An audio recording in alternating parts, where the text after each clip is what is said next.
এটাকে যদি ইমপ্লিমেন্ট করতে চাই লাইক অ্যানাদার প্রজেক্ট অথবা সেম প্রজেক্টে করি, নতুন প্রজেক্ট আর খোলার দরকার নেই, কন্ডিশনাল স্টেটমেন্টে যাই, এখানে চলে আসি। সো এটাও আমি কমেন্ট করে দিলাম, এটাও আমি কমেন্ট করে দিই।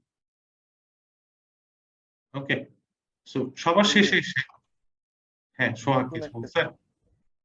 এটা একটা নতুন ক্লাসে করো তো। ওকে ঠিক আছে, তো ভালো হয়, খারাপ না। Save. So under test, I can create another class. So switch statement, finish, and I can create a main method, main control space enter. Okay, তাহলে এখানে আমি সাপোজ বললাম ওই এক্সাম্পলটা যদি দেখি 8 day equal 13, এখন একটা সুইচ স্টেটমেন্ট লিখলাম, সুইচ লিখে কন্ট্রোল স্পেস দিয়ে এখানে দেখেন একটা স্ট্রাকচার কিন্তু ওরা তৈরি করে দেয়। আমি যদি এটা নেই ডাবল ক্লিক, একটা ডিফল্ট স্ট্রাকচার আমাকে তৈরি করে দিল। আমি এখানে একটা এক্সপ্রেশন পাঠাবো লাইক ডে, সো ট্যাব, এখানে আমি বললাম কেস নাম্বার সাপোজ 1, যদি 1 হয় তাহলে আমি একটা, যেমন করে আমরা একটা ভ্যারিয়েবল প্রথমে সেট করছিলাম like string value equal in double code, এইভাবে আমি একটা এমটি স্ট্রিং ডিফাইন করে রাখলাম। লাইক তাহলে ভ্যালুর মধ্যে কি ভ্যালু আছে? কিছুই নাই, একটা এমটি স্ট্রিং আছে, এমটি। সো এখানে আমি বললাম যে ভ্যালুর যে ভ্যালু সেটা হচ্ছে আমি আপডেট করব।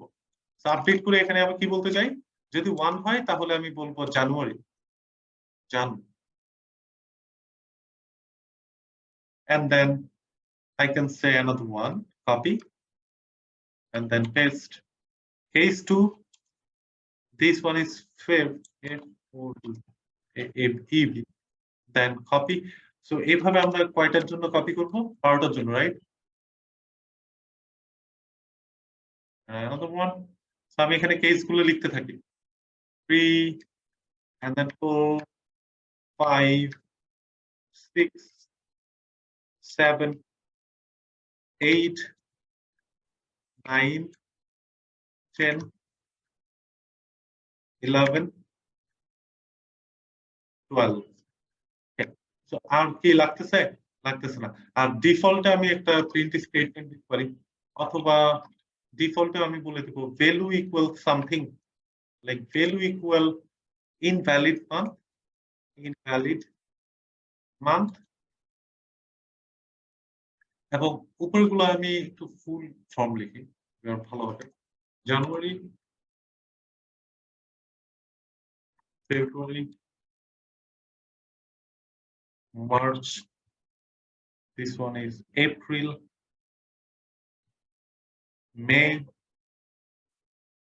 June, and then July, September, October, November, December, July, August.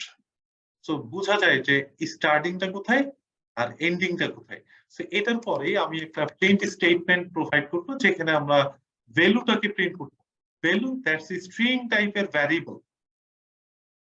এখন যদি আমি রান করি অথবা একটা পয়েন্টার সেট করি, ওকে, সো 10 নম্বরে একটা পয়েন্টার সেট করলাম, ডিবাগ। সো প্রথমে তাহলে ডে এর ভ্যালু কত পাবো, হোভার করি 13, সো স্টেপ ওভার, তাহলে সে সরাসরি কোথায় চলে আসছে দেখছেন, এগুলো কিন্তু অলরেডি সে চেক করে ফেলছে, চেক করে দেখলো কোনো কেসের সাথে ম্যাচ হয় না, সে সরাসরি ডিফল্টে এসে বললো ভ্যালু এটার মধ্যে কত আছে আগে থেকে। আমি যদি ভ্যালুর উপর কার্সর রাখি দেখবেন ভ্যালুর কোনো ভ্যালু নাই, এমটি, দেখেন কিছুই নাই, এখানে কিন্তু ভ্যালু থাকে।